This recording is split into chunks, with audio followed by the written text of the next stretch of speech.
کربلا کے جانثاروں کو سلام، فاطمہ زہرا کے پیاروں کو سلام، السلام۔ الحمدللہ رب العالمین والصلاة والسلام علی خاتم النبیین، اما بعد فاعوذ باللہ من الشیطان الرجیم، بسم اللہ الرحمن الرحیم۔ پڑھیے الصلاۃ والسلام علیک یا رسول اللہ وعلی آلک واصحابک یا حبیب اللہ، الصلاۃ والسلام علیک یا نبی اللہ وعلی آلک واصحابک یا نور اللہ۔ پیارے اسلامی بھائیوں اور مدنی چینل کے ناظرین، پروگرام لے کر آئے ہیں جس کا نام ہے اسلام زندہ ہوتا ہے ہر کربلا کے بعد۔ کیا کچھ ہوا تھا کربلا کے میدان میں، وہ جب سنتے ہیں تو جناب دل بھی غمگین ہو جاتا ہے، آنکھیں اشکبار ہو جاتی ہیں، دل بے قرار ہو جاتا ہے۔ اور پھر یوم عاشور جو ظلم و ستم کی آندھیاں ڈھائی گئیں، وہ سننے کے بعد تو انسان حیران ہو جاتا ہے کہ کیا کوئی ایسے بھی ظلم کر سکتا ہے۔ مگر ان تمام ظلم کی داستانوں کے بعد امام حسین اور ان کا پیغام جس طرح ابھر کر ساری دنیا کے سامنے آیا، تو انسان یہ کہنے پہ مجبور ہو جاتا ہے کہ قتل حسین اصل میں مرگ یزید ہے، قتل حسین اصل میں مرگ یزید ہے، اسلام زندہ ہوتا ہے ہر کربلا کے بعد۔ آپ اہل بیت کی منقبت بھی سنیں گے، اور انشاءاللہ ہم کوشش کریں گے کہ امام حسین رضی اللہ تعالیٰ عنہ کی شان و شوکت، آپ کی سیرت، اہل بیت کے فضائل، آپ کا مقام و مرتبہ کیا ہے، وہ بھی بیان کریں۔ اور اس کے بعد امام حسین کا جو پلان تھا، جو حسن تدبیر تھی، جو آپ کی فہم و فراست تھی، اس پورے ایپیسوڈ میں، اس پورے واقعے میں حسین رضی اللہ تعالیٰ عنہ نے کس طرح اس پورے معاملے کو ڈیل کیا، اور اس کے بعد نوجوانان اہل بیت نے کس شان کے ساتھ، کس وقار کے ساتھ اپنی جانیں قربان کی، امام حسین کو پسند کیا تھا۔ اور ہم پھر ان تمام واقعات کو سننے کے ساتھ ساتھ اپنے لیے بھی پیغام لیں گے کہ ہم نے اس عظیم واقعے سے کیا سیکھا ہے۔ آئیے چلتے ہیں اہل بیت اطہار کی ایک شاندار منقبت سنتے ہیں۔ تقدیر سے ملی ہے محبت حسین کی، محبت حسین کی، جنت میں لے کے جائے گی، جنت میں لے کے جائے گی الفت حسین کی، تقدیر سے ملی ہے محبت حسین کی، محبت حسین کی، رب حسین واسطہ پیارے حسین کا، پیارے حسین کا، رب حسین واسطہ پیارے حسین کا، رب حسین واسطہ پیارے حسین کا، فردوس میں عطا ہو، فردوس میں عطا ہو رفاقت حسین کی، جنت میں لے کے جائیں گے الفت حسین کی، الفت حسین کی، اور ماں فاطمہ تو والدے ماجد ہے مرتضیٰ، ماں فاطمہ تو والد ماجد ہے مرتضیٰ، ماں فاطمہ تو والد ماجد ہے مرتضیٰ، نانا نبی خوب ہے، نانا نبی خوب ہے، قسمت حسین کی، جنت میں لے کے جائیں گے الفت حسین کی، الفت حسین کی، اور شیر خدا کے شیر ہیں بے حد دلیر ہیں، شیر خدا کے شیر ہے، بے حد دلیر ہیں، مشہور ہے جہاں میں، مشہور ہے جہاں میں شجاعت حسین کی، جنت میں لے کے جائیں گے الفت حسین کے، الفت حسین کے، اور تخت یزید خاک میں مل کر فنا ہوا، تخت یزید خاک میں مل کر فنا ہوا،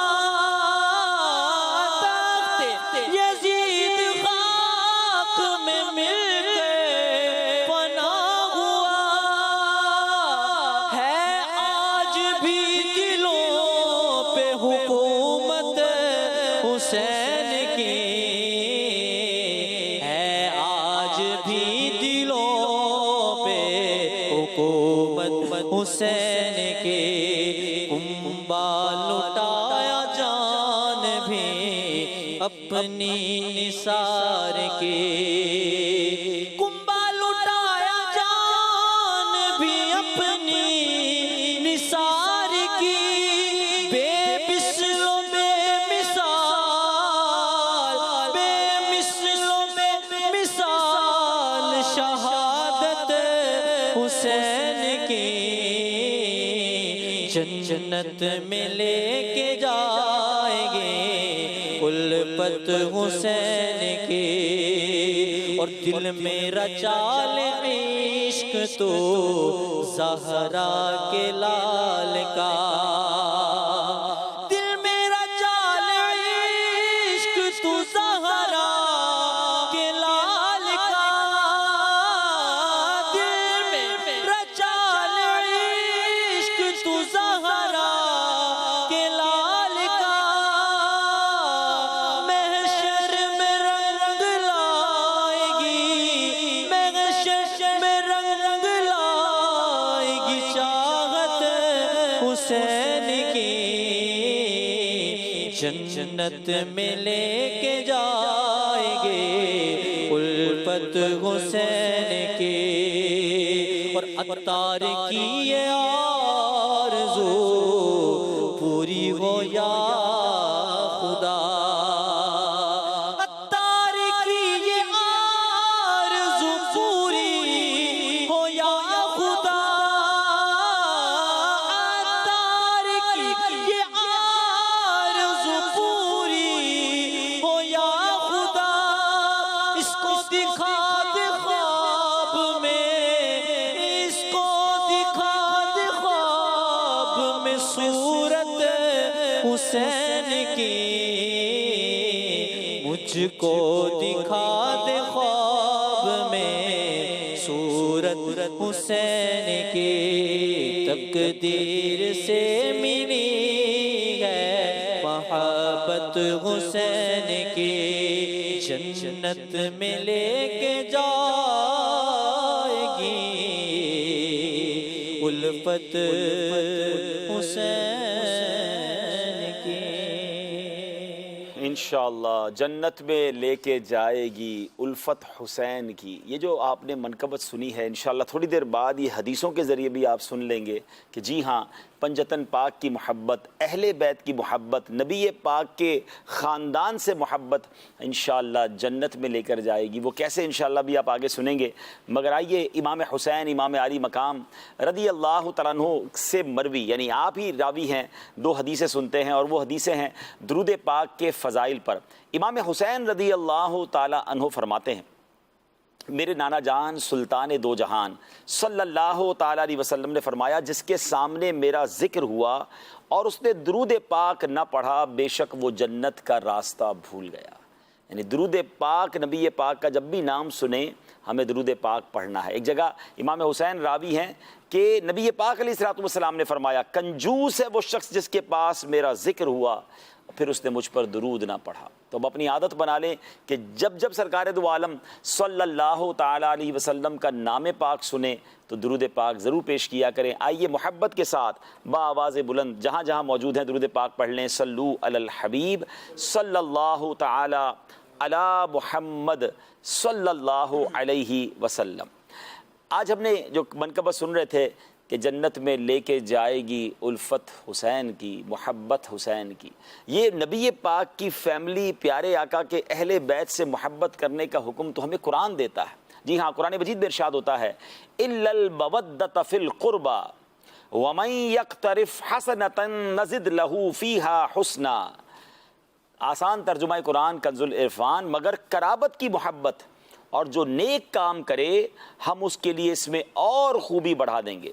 سبحان اللہ، ہم پر سادات کرام کا، اہل بیت کا جو ادب ہے، احترام جو ہے وہ ہم پر ضروری ہے، وہ گویا ہم پر فرض ہے، اس لیے کہ میرے آقا علیہ الصلوۃ والسلام کی یہ آل اولاد ہیں۔ اللہ اکبر۔ اب قرآن کا حکم یہ ہے کہ اہل بیت سے محبت کی جائے، نبی پاک یہ چاہتے ہیں کہ ان کی آل سے محبت کی جائے۔ آئیے حدیث پاک سنتے ہیں، میرے آقا کی رضا کیا ہے۔ سرکار دو عالم صلی اللہ تعالیٰ علیہ وسلم کا فرمان، لا یؤمن عبد حتی اکون احب الیہ من نفسہ۔ کوئی بندہ اس وقت تک مومن نہیں ہو سکتا جب تک میں اس کو اس کی جان سے زیادہ پیارا نہ ہو جاؤں۔ اب ذرا آپ غور کریں کہ اپنی جان سے زیادہ پیار کس سے کرنا ہے؟ نبی پاک علیہ الصلوۃ والسلام سے۔ پھر آگے فرمایا اور میری اولاد اس کو اپنی اولاد سے پیاری نہ ہو۔ اس کا مطلب یہ ہوا کہ نبی پاک علیہ الصلوۃ والسلام کے بچوں سے، پیارے آقا کی آل سے اپنے بچوں سے زیادہ پیار کرنا ہے، اور یہ میرے اور آپ کے ایمان کے لیے ضروری ہے۔ تو یہ مقام ہے اہل بیت اطہار کا۔ سبحان اللہ۔ ایک اور روایت میں ہے، میرے آقا فرماتے ہیں جو اللہ پاک سے محبت رکھتا ہے وہ قرآن سے محبت رکھتا ہے، اور جو قرآن سے محبت رکھتا ہے وہ مجھ سے محبت رکھتا ہے، اور جو مجھ سے محبت رکھتا ہے وہ میرے اصحاب اور قرابت داروں سے محبت رکھتا ہے۔ اللہ اکبر۔ یہ گویا ایک خوبصورت چین سمجھ لیجئے کہ اللہ سے جو محبت رکھتا ہے وہ ہے جو قرآن سے محبت رکھتا ہے، اور قرآن سے محبت رکھنے والا وہ ہے جو نبی پاک سے محبت رکھتا ہے۔ اور ہاں، میرے آقا سے اگر محبت کا دعویٰ ہے تو آقا فرماتے ہیں وہ ہے جو میرے اصحاب اور قرابت داروں سے محبت رکھتا ہے۔ تو ہمیں نبی پاک کے صحابہ سے بھی دل و جان سے پیار کرنا ہے، اور میرے آقا کی آل اولاد سے بھی نہایت محبت اور والہانہ پیار کرنا ہے۔ سبحان اللہ۔ اور اہل سنت والوں کو مبارک ہو کہ انہیں اصحاب سے بھی پیار ہے، انہیں اہل بیت سے بھی پیار ہے، اور یہی بات تو بریلی کے تاجدار لکھتے ہیں کہ اہل سنت کا ہے بیڑا پار، کیوں؟ اصحاب حضور نجم ہیں اور ناؤ ہے عطرت رسول اللہ کی۔ یہ اعلیٰ حضرت نے ویسے ہی شعر نہیں لکھ دیا، اصحاب حضور تارے ہیں، یہ تو میرے آقا نے فرمایا ہے، اصحابی کن نجوم فبأیہم اقتدیتم اہتدیتم۔ میرے صحابہ ستاروں کی مانند ہیں، جس کی بھی اقتدا کرو گے تم کامیاب ہو جاؤ گے، تم ہدایت پا جاؤ گے۔ اور اپنی آل کے بارے میں میرے آقا ایک جگہ ارشاد فرماتے ہیں کہ میری اولاد، میری عطرت جو ہے، میری آل جو ہے، میری امت کے لیے کشتی نوح کی مانند ہے، جو اس میں سوار ہو گیا اس کا بیڑا پار ہو جائے گا۔ حدیث پاک کا خلاصہ ہے۔ تو سبحان اللہ، ان دونوں حدیثوں کو اعلیٰ حضرت نے پیرو کر کیا خوبصورت موتی دیے کہ عقیدہ وہی صحیح ہے کہ صحابہ سے بھی پیار ہو، اہل بیت سے بھی پیار ہو۔ اور آپ جانتے ہیں جب راستہ پار کرنا ہو، دریا یا سمندر پار کرنا ہو، تو کشتی بھی اچھی ہونی چاہیے، ستارے بھی پیارے ہونے چاہیے۔ تو اے اہل سنت والو، اے عاشقان صحابہ اور اہل بیت، تمہیں مبارک ہو کہ تمہارا بیڑا پار ہے، کیونکہ تمہارے تارے صحابہ ہیں اور تمہاری کشتی اہل بیت ہیں۔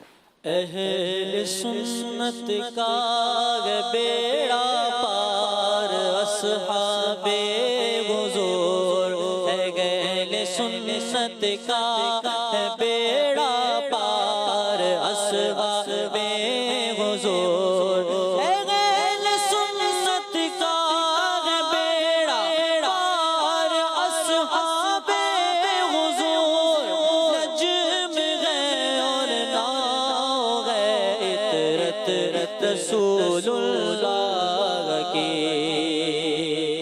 آگے سنیے، اصحاب و اہل بیت سے محبت کا درس ہمیں احادیث سے ملتا ہے۔ میرے آقا علیہ الصلوۃ والسلام نے ارشاد فرمایا جو میرے صحابہ سے، میری ازواج پاک یعنی امہات المومنین سے اور میرے اہل بیت سے عقیدت رکھتا ہے، ان میں سے کسی کی بھی برائی نہیں کرتا اور ان کی محبت پر دنیا سے رخصت ہوتا ہے، وہ قیامت کے دن میرے ساتھ ہوگا۔ تو انشاءاللہ ہمیں سب سے پیار ہے تو نبی پاک کا ساتھ بروز قیامت نصیب ہوگا۔ امام عالی مقام امام حسین رضی اللہ تعالیٰ عنہ سے روایت ہے کہ ایک دن حضرت مولا علی شیر خدا کرب اللہ تعالیٰ وجہ الکریم نبی پاک علیہ الصلوۃ والسلام کی بارگاہ میں حاضر ہوئے اور نبی پاک نے فرمایا، اے علی، وہ 4 لوگ جو جنت میں جائیں گے ان میں ایک میں ہوں، ایک تم ہو اور 2 تمہارے بیٹے حسن اور حسین رضی اللہ تعالیٰ عنہما ہیں۔ ہماری اولاد ہمارے پیچھے ہوں گی اور ان کے پیچھے ہماری ازواج ہوں گی۔ حضرت مولا علی نے عرض کی، یا رسول اللہ صلی اللہ تعالیٰ علیہ وسلم، ہمارا گروہ یعنی ہم سے محبت کرنے والے کہاں ہوں گے؟ اللہ اکبر! مولا علی کو اپنے چاہنے والوں سے کتنا پیار ہے۔ تو نبی پاک نے فرمایا، تمہارا گروہ تمہارے پیچھے پیچھے جنت میں جائے گا، یعنی اہل بیت سے محبت کرنے والے پیارے آقا علیہ الصلوۃ والسلام کے ساتھ انشاءاللہ جنت میں جائیں گے۔ وہ شاعر لکھتے ہیں نا، باغ جنت میں محمد مسکراتے جائیں گے، پھول رحمت کے جھڑیں گے، ہم اٹھاتے جائیں گے انشاءاللہ، اور خلد میں ہوگا ہمارا داخلہ اس شان سے، یا رسول اللہ کا نعرہ لگاتے جائیں گے۔ تفسیر کبیر میں ایک بڑی کمال کی ایمان افروز حدیث لکھی ہوئی ہے، امام فخر الدین رازی رحمۃ اللہ تعالیٰ علیہ کی جو تفسیر قرآن ہے۔ وہ حدیث کیا ہے کہ نبی پاک علیہ الصلوۃ والسلام فرماتے، اے اہل بیت سے محبت کرنے والو، ذرا غور سے سنیے گا اور اپنی محبتوں کو اور بڑھائیے۔ میرے آقا نے فرمایا، من مات علی حب آل محمد مات شہیدا۔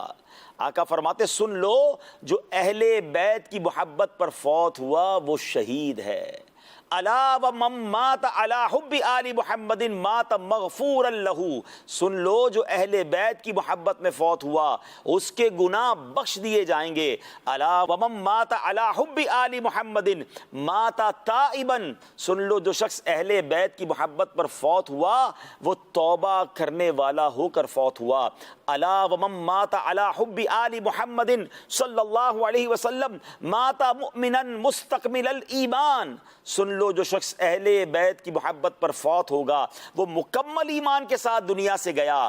الا ومن مات علی حب آل محمد بشرہ ملک الموت بالجنت ثم منکر و نکیر۔ سن لو، جو اہل بیت کی محبت پر فوت ہوا اسے ملک الموت حضرت اسرائیل علیہ السلام اور پھر منکر نکیر، یہ بھی فرشتے جو ہیں وہ جنت کی خوشخبری دیتے ہیں۔ اللہ اکبر! اے میرے پیارے اسلامی بھائیوں، ایسے ایسے فضائل اہل بیت سے محبت کرنے والوں کے موجود ہیں، تو پھر کیوں نہ ہم بھی دل و جان سے پیار کریں، بلکہ اپنے بچوں کو، اپنے آنے والی نسلوں کو ہمیں یہ ٹیچ کرنا ہے کہ محبت اہل بیت سے کیسے کرنی ہے، نبی پاک کے صحابہ سے کیسے کرنی ہے، اور یہی ہمارا ایمان اور عقیدہ ہونا چاہیے۔ میرے پیارے اسلامی بھائیوں، اب بات کرتے ہیں، یہ تو تمام اہل بیت کی بات ہو رہی ہے نا، مگر جب امام حسین کی پرٹیکولرلی بات کریں، اس عظیم ہستی کی بات کریں جن کا ہمیں آج ذکر خیر کرنا ہے، ان کا مقام و مرتبہ کیسا ہے، ان کی شان کیا ہے، ذرا وہ بھی جان لیجئے تاکہ ان کا سٹیٹس پتہ چلے، اور پھر ان کی قربانی اور انہوں نے جس طرح کربلا کے میدان میں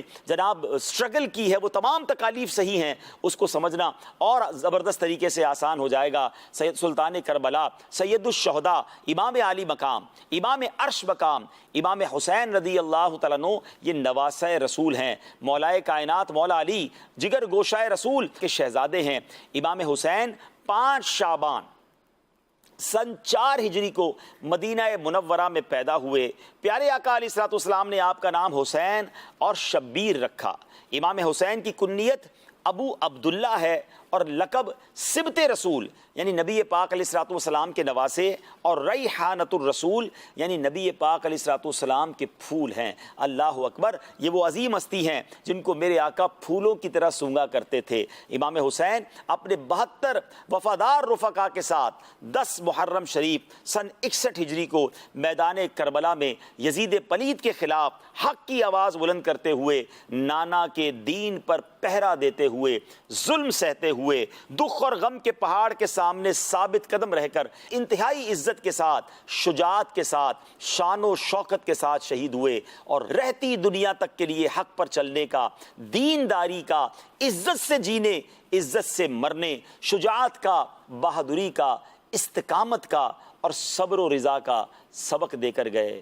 حسین ایک علامت ہے زندگی کے لیے، حسین ایک علامت ہے زندگی کے لیے، حسین عزم سفر ہے مسافری کے لیے۔ ایک اور شاعر نے کہا فطرت کی مصلحت کا اشارہ حسین ہے، فطرت کی مصلحت کا اشارہ حسین ہے، قربانیوں کی آنکھ کا تارا حسین ہے۔ وہ اس لیے لڑے کہ ستم کو مٹا سکے، پھر کیوں نہ ہم کہیں کہ ہمارا حسین ہے۔ جن سے نبی پاک اس طرح پیار فرماتے، پیارے آقا امام حسن اور امام حسین کے بارے میں فرماتے ہیں میرے یہ دونوں بیٹے جنتی نوجوانوں کے سردار ہیں۔ اللہ اکبر! آپ غور کریں کہ جنت میں جتنے نوجوان ہوں گے ان کے سردار امام حسن اور امام حسین ہیں۔ ایک حدیث پاک میں ہے من احبہما فقط احبنی، جس نے ان دونوں یعنی امام حسن اور امام حسین سے محبت کی اس نے مجھ سے محبت کی، ومن ابغضہما فقد ابغضنی، اور جس نے ان دونوں سے دشمنی رکھی اس نے مجھ سے دشمنی رکھی۔ یعنی امام حسین سے محبت یہ گویا نبی پاک سے محبت ہے، اور ان سے دشمنی، ان سے بغض، معاذ اللہ یہ نبی پاک سے بغض ہے۔ نبی پاک علیہ الصلوۃ والسلام نے فرمایا ہما ریحانتایا من الدنیا، یعنی حسن اور حسین دنیا میں میرے دو پھول ہیں۔ سبحان اللہ! ذرا ایک اور خوبصورت بات سمجھیے گا، امام حسن امام حسین کو کیا کہا؟ یہ میرے پھول ہیں۔ اور بی بی فاطمہ کا ایک خوبصورت لقب کیا ہے؟ فاطمۃ الزہرا، زہرا کہتے ہیں کلی کو، یعنی آپ کلی ہیں، حسنین پھول ہیں۔ یہ کیسا کرم کا باغ ہے! سبحان اللہ! اسی خوبصورت پنجتن پاک اور اس خوبصورت کرم کے باغ کے بارے میں بریلی کے تاجدار لکھتے ہیں نا، کیا بات رضا اس چمنستان کرم کی، کیا بات رضا اس چمنستان کرم کی، زہرا ہے کلی جس میں حسین اور حسن پھول۔ کیا بات رضا اس چمنستان کرم کی، کیا بات رضا اس چمنستان کرم کی، زہرا ہے کلی جس میں حسین اور حسن کو۔ ناظرین، دراصل امام حسین رضی اللہ تعالیٰ عنہ یہ آج کی نوجوان نسل کے لیے، آج کل کے جو وہ لوگ ہیں جو کچھ کرنا چاہتے ہیں ان سب کے لیے ایک رول ماڈل کی حیثیت رکھتے ہیں۔ جی ہاں، آج اب امام حسین کی کچھ ایسی خاصیتوں کے بارے میں بات کریں گے۔ اس پورے واقعے سے ہمیں جو کچھ سیکھنے کو ملتا ہے، کیونکہ غور کیجئے نا کہ اگر عددی طور پہ دیکھا جائے تو وہاں تو 22,000 کا لشکر تھا، یہاں 72 افراد تھے۔ 22,000 اور 72 کا تو کوئی مقابلہ ہی نہیں ہے، مگر یہ 72 کیوں مطمئن تھے، یہ کیوں جناب حوصلے میں تھے، اس کی وجہ کیا تھی؟ آج یہ وجہ جانیں گے۔ اور اعداد و شمار بتاتے ہیں کہ ہزاروں یزیدی واپس گئے، امام حسین کے لشکر سے تو ایک ہی مرد جو ہے اور وہ بھی بیمار تھے، چھوٹی عمر میں امام زین العابدین واپس گئے، باقی سارے شہید ہو گئے ہیں۔ اگر اعداد و شمار میں دیکھیں تو کوئی بندہ دیکھنے والا کہہ سکتا ہے کہ جناب یہ تو یزیدی جنگ جیت گئے۔ جناب یہی تو سیکھنا ہے آج کہ جناب اعداد و شمار کا گورکھ دندہ کچھ اور ہے، مگر اللہ اکبر میرے رب کی شان اور ہے کہ جب اس کی راہ میں قربانی دی جاتی ہے۔ وہ بڑا خوبصورت شعر آپ نے منقبت میں پڑھا تھا نا کہ یزیدیوں کا زور کہاں ہے، ان کی طاقت کہاں ہے، حکومت آج بھی ہے تو آج بھی حسین کی حکومت ہے۔ جبھی تو ہم نے پروگرام کا نام یہ رکھا نا کہ ایکچولی امام حسین نے شہید ہو کر ساری دنیا پر گویا لوگوں کے دلوں پر حکومت آج بھی کر رہے ہیں، آج بھی راج کر رہے ہیں، کیونکہ وہ اسلام کو زندہ کر گئے۔ اور یہ ہمارے پروگرام کا ٹائٹل بھی ہے کہ قتل حسین، اصل میں ایکچولی شہید تو امام حسین ہوئے تھے مگر موت یزید کی ہو گئی، موت یزیدیوں کی ہو گئی، یزیدی فلسفے کی موت ہو گئی اور حسینی سوچ کی جیت ہو گئی۔ قتل حسین اصل میں مرگ یزید ہے، اسلام زندہ ہوتا ہے ہر کربلا کے بعد۔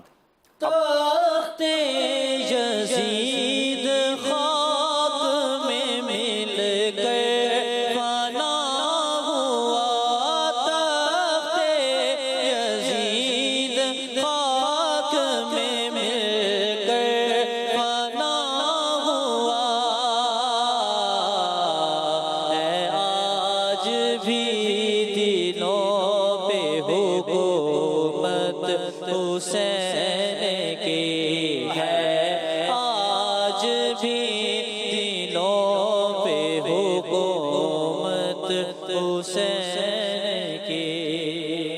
یہ جو ثابت قدمی ہے نا، ہمیں یہ پہلے سیکھنی ہے. ہاں، ہر تھوڑی بات پہ پیچھے ہٹ جانا، ہار مان لینا، حوصلہ چھوڑ دینا، کمپرومائز کر لینا. اللہ اکبر. اب میں قرآن کی آیت سنانے جا رہا ہوں.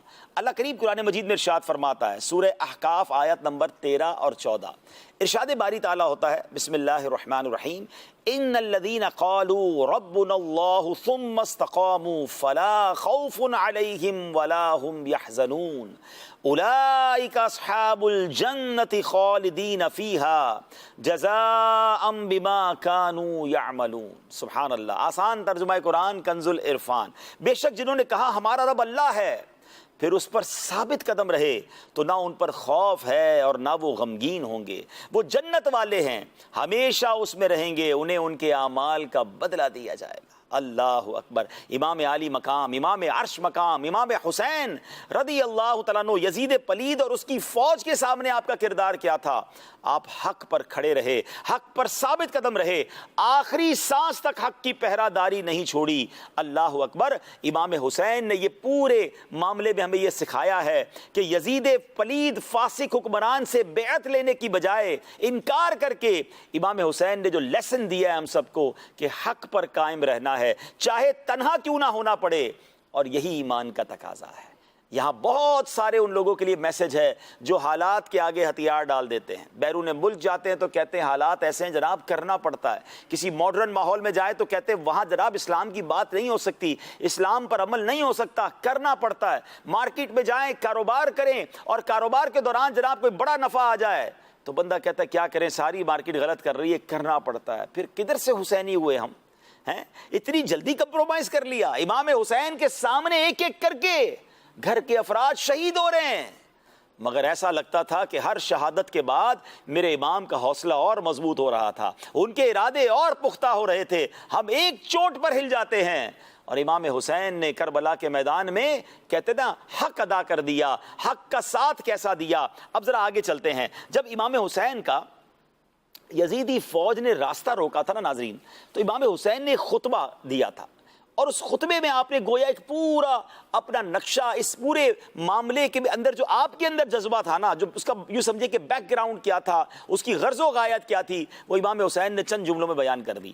آپ فرماتے ہیں، بہت طویل خطبہ ہے، اس کے بعد آخر میں آپ نے فرمایا انا احق من غیری، یعنی یزید کو اس کے ظلم و ستم سے روکنے کے لیے میں حقدار ہوں. مطلب یہ کہ میں نواسہ رسول ہوں، یہ میرے منصب کا، میرے مقام و مرتبہ کا یہ جناب تقاضا ہے کہ میں آگے بڑھ کر یزید کو اس کے ظلم سے روکوں، اپنے نانا کے دین پر پہرا دوں، اور امت کو یزید پلید کی پلیدی اور ناپاکی سے بچاؤں. یہ اپنے فرض کی یوں سمجھیے کہ پاسداری کی. اللہ اکبر. یہ ایک جملہ پورے سانحہ کربلا کا مغز ہے میرے پیارے اسلامی بھائی. Actually this is the crunch. یہ مین بات یاد رکھیے گا کہ امام حسین نے میدان کربلا میں قربانیاں کیوں دیں، بھوک و پیاس کیوں برداشت کی؟ کیونکہ وہ فرض شناس تھے. امام حسین اپنے منصب کو جانتے تھے، احساس ذمہ داری تھا، آپ اپنی ذمہ داری کو سمجھتے تھے. جو آپ کا جو منصب تھا اس کے فرض کو ادا کرنے کے لیے اپنے نانا کے شہر مدینہ کو چھوڑنا پڑا. آپ نے اس کو چھوڑا. ذرا سوچے نا، ایک عاشق رسول مدینے سے دور ہو تو اس کی روح نکل جاتی ہے.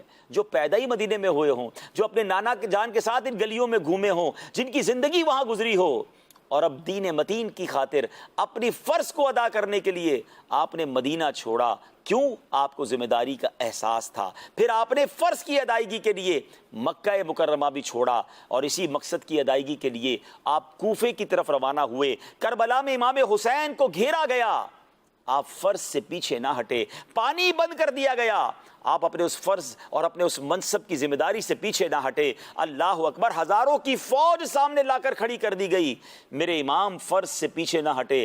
معاذ اللہ، مال و دولت کا لالچ دیا گیا. ان بدبختوں کو یہ پتہ نہیں تھا کہ یہ وہ اس نبی کے نواسے ہیں کہ جن کے ہاتھوں میں اللہ نے دنیا بھر کے خزانوں کی کنجیاں دی ہیں. انہیں مال و دولت سے کیا سروکار، مگر لالچ دینے پر بھی آپ فرض سے پیچھے نہ ہٹے. امام حسین کو ڈرایا گیا، آپ فرض سے پیچھے نہ ہٹے. آپ کے بھائی، بھتیجے، بیٹے آپ کی آنکھوں کے سامنے شہید کر دیے گئے، آپ فرض سے پیچھے نہیں ہٹے. ننھے علی اصغر کے گلے پر تیر چلایا گیا، آپ اپنے اس فرض سے پیچھے نہ ہٹے. قربانیاں دیتے رہے یہاں تک کہ خود بھی شہید ہو گئے.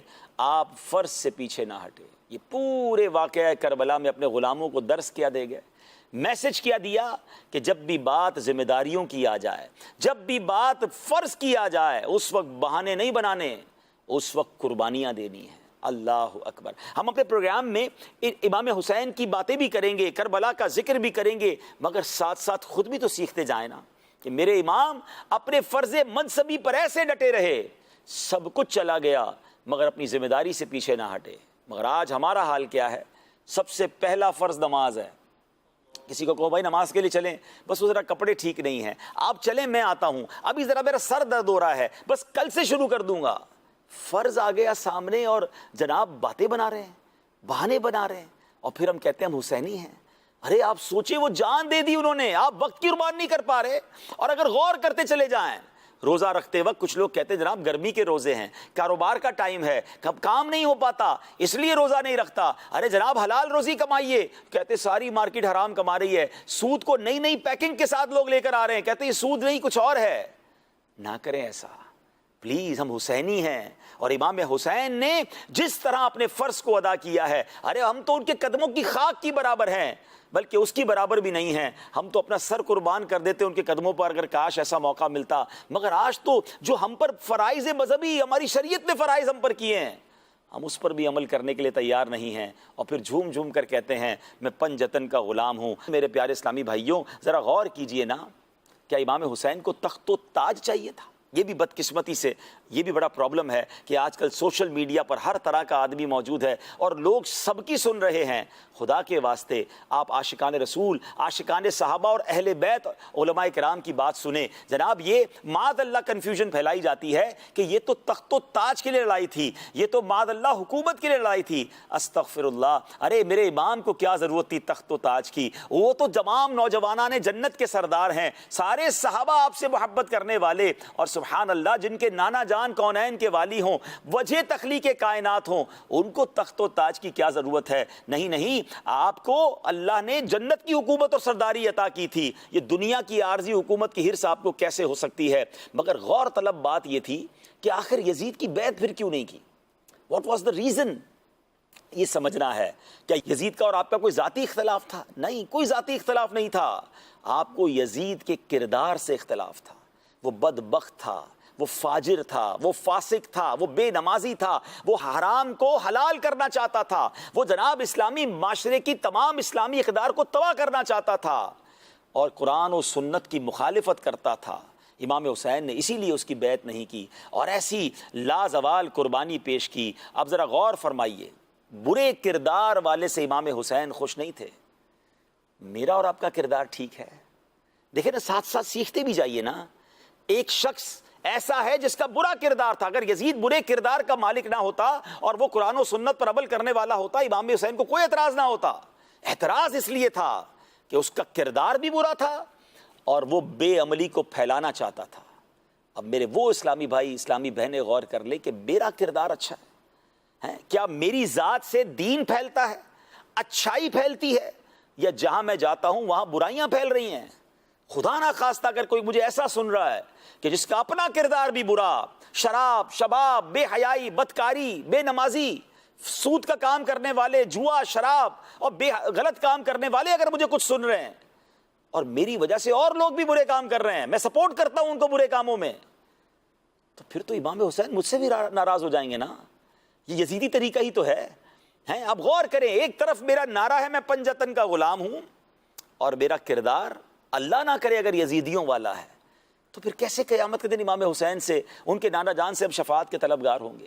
پلیز, حسینی طریقہ یہ ہے, امام حسین اور پنجتن پاک سے محبت کا تقاضا یہ ہے کہ ہم اپنے کردار کو درست کریں. بد کردار سے پنجتن پاک محبت نہیں فرماتے. خاص طور پہ امام حسین نے تو اس بد کردار بیعت کرنے سے انکار کیا اور رہتی دنیا کو پیغام دے دیا کہ اپنا آقا, اپنا سربراہ, اپنا بڑا فالو کس کو کرنا ہے؟ جس کا کردار اچھا ہو, جو نیک ہو, جو عبادت گزار ہو, جو سچا ہو. کاش یہ بات ہمیں سمجھ آ جائے. آئیے قرآن پاک کی ایک اور آیت سنتے ہیں. اور اس آیت پر امام حسین کا عمل کیسا تھا، کربلا والوں کا عمل کیسا تھا؟ اللہ قرآن میں فرماتا ہے بسم اللہ الرحمن الرحیم قل ان صلاتی و نسکی و محیای و مماتی للہ رب العالمین۔ اللہ کیا فرماتا ہے؟ فرماؤ بے شک میری نماز اور میری قربانیاں اور میرا جینا اور میرا مرنا سب اللہ کے لیے ہے جو سارے جہانوں کا رب ہے۔ ہاں زندگی تو ایسی ہے نا، ایسے گزارے نا، میرا جینا مرنا میری نماز میری قربانیاں سب کس کے لیے؟ اللہ کے لیے ہیں۔ سبحان اللہ۔ اب بتائیں نا، امام حسین امام علی مقام نے اپنا اور اپنے گھر والوں کا خون دے کر امت کو سکھایا کہ دین کی حفاظت کی خاطر مال کی، وقت کی، جان کی قربانی بھی اگر دینی پڑے تو دینی ہے۔ تو بتائیے، ہم یہ دعا تو پڑھتے ہیں، قربانی کے وقت پڑھی ہوگی آپ نے، ٹھیک ہے، قربانی آپ نے اللہ کے لیے کر لی، کیا میری جان اللہ کے لیے ہے؟ کیا میرا مال اللہ کے لیے ہے؟ کیا میرا وقت اللہ کے لیے ہے؟ تو یہ بھی ہمیں سیکھنا ہے، کیونکہ امام حسین نے یہ ثابت کیا۔ وہ خوبصورت شعر مولانا حسن رضا خان صاحب لکھتے ہیں نا کہ گھر لٹانا جان دینا کوئی تجھ سے سیکھ جائے۔ ہاں باتیں کرنا آسان ہے، یہ سیکھنا ہے تو کربلا والوں سے سیکھیں۔ گھر لٹانا جان دینا کوئی تجھ سے سیکھ جائے، جان عالم ہو فدا اے خاندان اہل بیت۔ گھر لٹانا جان دینا کوئی تجھ سے سیکھ جائے، گھر لٹانا جان دینا کوئی تجھ سے سیکھ جائے، جان عالم ہو فدا اے خاندان اہل بیت، جان عالم ہو فدا اے خاندان اہل بیت۔ سب کچھ قربان کیا، اپنا گھر بھی قربان کیا، اپنی جان بھی قربان کی، اپنا وطن بھی قربان کیا، اپنا وقت بھی قربان کیا، سب کچھ قربان کیا۔ اللہ ان کے صدقے ہمیں قربانی کا جذبہ عطا فرمائے۔ ہم نبی کے دین کی خاطر کیے قربان بہت سے، نبی کے دین کی خاطر کیے قربان بہت سے، بھلائیں کس طرح احسان ہم زہرا کے بچوں کا، بھلائیں کس طرح احسان ہم زہرا کے بچوں کا۔ ایک بی بی فاطمہ کے بچے ہیں، ایک مولا علی کے بچے ہیں، اور میں اپنے بچوں کی تربیت کیسے کر رہا ہوں؟ یہ بھی تو میری ذمہ داری ہے نا۔ حدیث پاک میں آتا ہے تم میں سے ہر ایک نگہبان ہے اور ہر ایک سے اس کی رعایا کے متعلق سوال کیا جائے گا۔ اس حدیث پاک کے مطابق ہم سب نگہبان ہیں، ہم اپنی ذات کے نگہبان ہیں، اپنی اولاد کے نگہبان ہیں، اپنے گھر والوں کے نگہبان ہیں۔ ہم ذمہ دار ہیں اور ہم سے ہماری ذمہ داریوں کے بارے میں پوچھا جائے گا۔ غور کیجئے نا، آج بچوں کی نمازیں جا رہی ہیں، کیا ہمیں پرواہ ہے؟ آج بچے کیا سن رہے ہیں، کیا دیکھ رہے ہیں؟ اہل بیت کی محبت ان کے دلوں میں ہے بھی کہ نہیں؟ صحابہ کی محبت ان کے دلوں میں ہے بھی کہ نہیں؟ دین سے محبت اور اس کو پھیلانے کا جذبہ ہے بھی کہ نہیں؟ یا ہمیں کوئی ٹینشن ہی نہیں کہ ہمارے بچے کیا سن رہے ہیں، کہاں بیٹھ رہے ہیں، کن صحبتوں میں؟ ہمیں پوچھا جائے گا۔ تو خدا را اپنی بھی فکر کیجئے، اپنے ایمان کی بھی، اور اپنی آل اولاد کی بھی ایسی تربیت کیجئے کہ میری نسلوں میں بھی عاشقان صحابہ اور عاشقان اہل بیت ہوں، نبی پاک کے چاہنے والے ہوں، کوئی گستاخ رسول ہماری نسلوں میں پیدا نہ ہو۔ ہم پر یہ ذمہ داری ہے کہ ہم ایسا کریں۔ میرے پیارے اسلامی بھائیوں، دنیا عارضی ہے، اگر چند روزہ زندگی ہے، یہاں کچھ تکلیف اٹھانی بھی پڑی نا تو کیا غم ہے؟ اگر نماز کے لیے کچھ وقت نکالنے کے لیے دکان بند کرنی پڑی، نئے فیشن پر عمل کرنے کو دل چاہتا ہے، صبر کر لیا کہ نہیں میں سنت پر عمل کروں گا۔ گناہ کی طرف دل مائل ہوتا ہے مگر خود پر قابو کیا، صبر کر لیا۔ امام حسین کی ان قربانیوں کو یاد کریں کہ انہوں نے دین کے لیے سب کچھ قربان کیا۔ اللہ اکبر، اگر یہ نفس پر قابو پایا، اپنے خواہشات کی قربانی دی، اور امام حسین کے صدقے ان کے نانا جان سرکار دو عالم علیہ الصلوۃ والسلام کی رحمت سے جنت میں ٹھکانہ ہو جائے تو یقین مانیے کہ پھر تو نہایت سستا سودا ہے نا.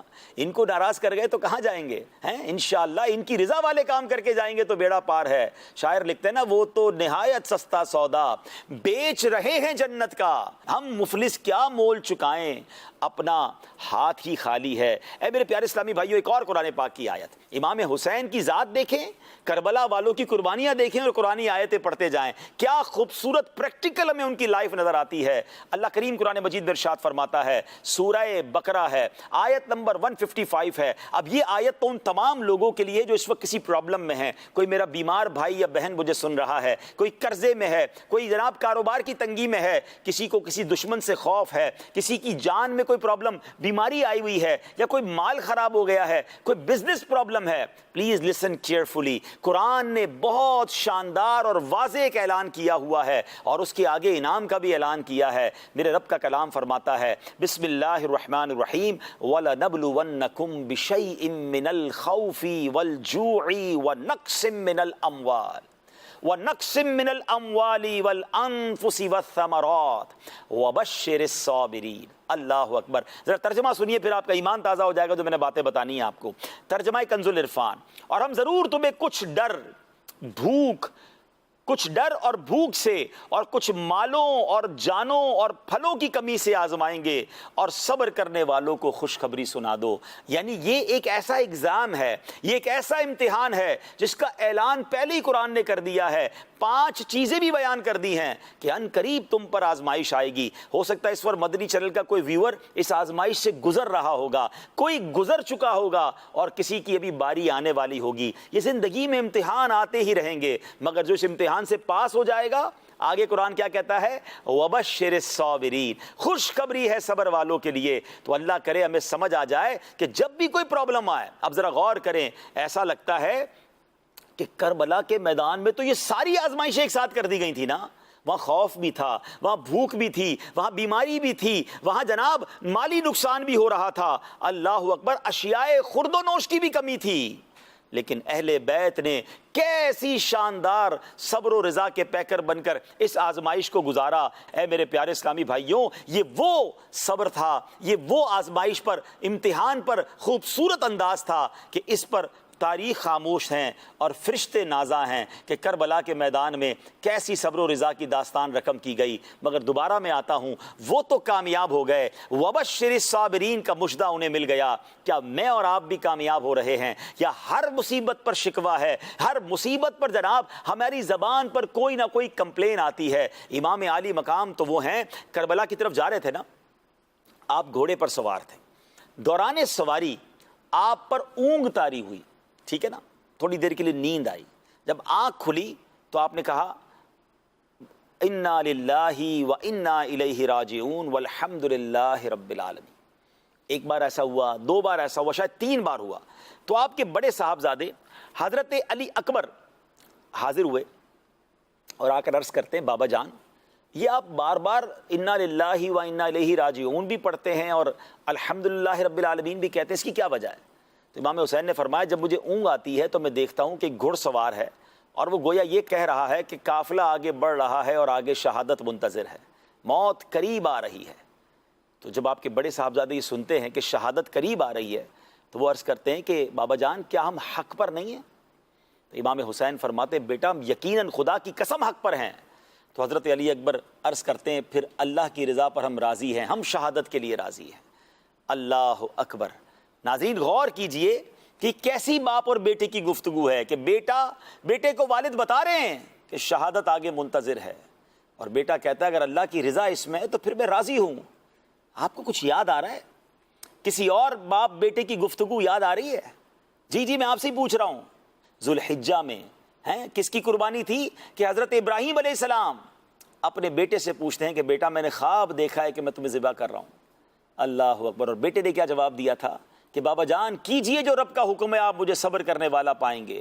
اور وہاں ذبح وہ نہیں ہوئے, اللہ نے جنتی مینڈا بیچ دیا. مگر کیا عظیم داستان ہے. اور سبحان اللہ, اسی ابراہیم علیہ السلام کی اولاد میں یہ دو باپ بیٹے بھی کیسے نرالے ہیں کہ دونوں کو پتا ہے آگے شہید ہونا ہے, مگر اللہ کی رضا پر یہ بھی راضی ہیں. سبحان اللہ, یہ وبشر الصابرین کا کیسا مجدہ انہیں مل رہا ہے. انہیں معلوم ہے کہ آزمائش آنی ہے, مگر یہ رب کی رضا پر راضی ہیں. اے میرے پیارے اسلامی بھائیوں, کربلا کا ایک میسج یہ بھی ہے, پیغام ایک یہ بھی ہے کہ اللہ کی رضا پر راضی رہنا ہے. اور قرآن میں جب رب نے خود ہی فرما دیا کہ ہم آزمائیں گے, تو پھر آزمائش پر ٹینشن کیوں لیتے ہیں؟ میرے امام تو الحمدللہ رب العالمین کہہ رہے ہیں, اللہ کا شکر ادا کر رہے ہیں. یہ سوال بھی کسی کے ذہن میں آ سکتا ہے کہ آگے تلواریں ہیں, آگے جناب لٹنا ہے, آگے جناب شہید ہونا ہے, اور زبان پر الحمدللہ رب العالمین کیوں ہے؟ تو سبحان اللہ, بزرگان دین ایک بڑی پیاری بات فرماتے ہیں.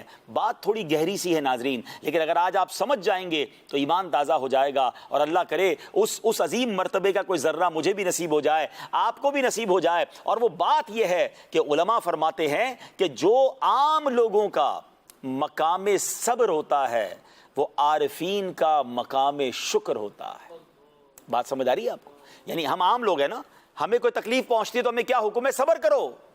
لیکن جب اللہ والوں پر, اللہ کے نیک بندوں پر تکلیف آتی ہے نا, تو وہ شکر کرتے ہیں, وہ گویا اس کا استقبال کرتے ہیں. کیوں؟ انہیں پتا ہے کہ یہ اللہ کی طرف سے آزمائش آئی ہے, اور میں اس پر صبر کا مظاہرہ کروں گا تو جنت کی ابدی نعمتیں مجھے ملنی ہیں. اللہ ان عظیم ہستیوں کا صدقہ ہمیں عطا فرمائے, اور ہم بھی مشکلات پر کم از کم صبر کرنے والے تو بنے. یہاں تو صبر بھی نہیں ہے, واویلا ہے, کمپلین ہے, چھوٹی چھوٹی مشکل. اچھا, پھر دین کے کام میں بھی یہ مسئلہ ہوتا ہے کہ جب دین کا کوئی کام کرنے جاتے ہیں نا, اور اگر کوئی ساتھ نہ دے, مثال کے طور پہ کوئی مسجد بنا رہا ہے, کوئی مدرسہ بنا رہا ہے, کوئی یتیم خانہ بنا رہا ہے, کوئی کسی غریب کی مدد کر رہا ہے, کسی غریب کا علاج کر رہا ہے, واٹ ایور, کوئی بھی نیکی کا کام کرنے جائیں اور کوئی حوصلہ توڑ دے, کوئی حوصلہ شکنی کر دے, کوئی ویلکم نہ کرے, کوئی پیار نہ دے, لوگ کہتے ہیں بھائی بھلائی کا زمانہ نہیں, میں تو نہیں کرتا نیکی کا کام, کیا ضرورت ہے مجھے کرنے کی, بس اتنا ہی حوصلہ تھا, اتنی ہی آپ کی ہمت تھی. پھر کیسے حسینی ہیں آپ؟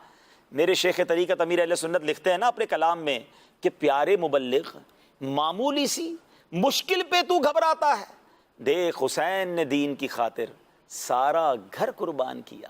انہوں نے سارا گھر قربان کیا. آپ کو اگر تھوڑی مشکلیں آئیں تو صبر کیجئے نا.